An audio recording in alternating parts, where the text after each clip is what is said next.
everyone and welcome to the video. I am joined by Andrew today, who is an ex-colleague of mine. Andrew runs the Outsourced HR service, which you can access through the link in my bio or in the description box below. Today we're going to be discussing a basic understanding of selecting someone for redundancy. So if that's of interest to you, keep watching. In a redundancy situation, it's been announced 6 members of staff working, doing the same job. 2 of them are going to go. How do you organise that in a selection process? So employers would typically introduce what's known as a selection matrix. So they would score their employees in certain categories. It might be things like length of service, qualifications, punctuality, productivity, disciplinary record, the ones you typically see.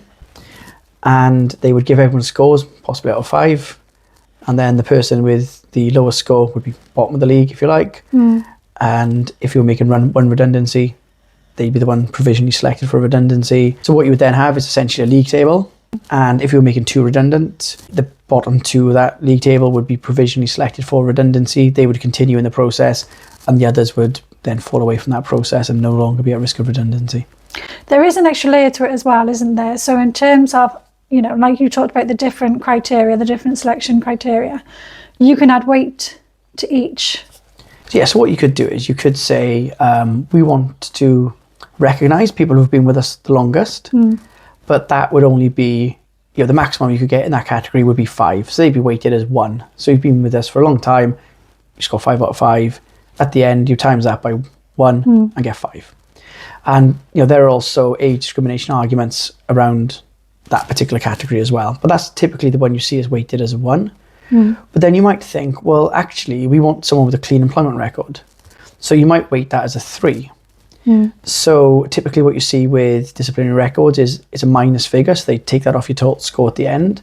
So you might multiply that by 3. So someone who got a clean record gets 0 for that. 0 times 3 is 0. They get nothing off at the end. Someone on a final written warning, that might be a 3.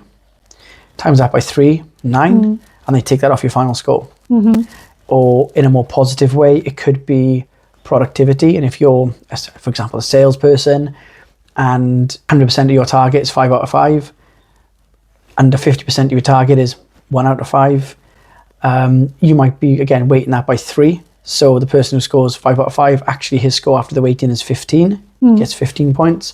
Whereas the person who's only scored 1 is only having 3. So there's a big difference there. Do employees have access to the selection matrix, the criteria? Yeah, so you'd typically consult on the selection matrix before you applied it. You get their comments on it. At least that way then, if they are bottom, it's harder for them to argue, well, the criteria was unfair when 2 weeks previously they've given it the green light. Yeah, absolutely. So I hope that answers that one.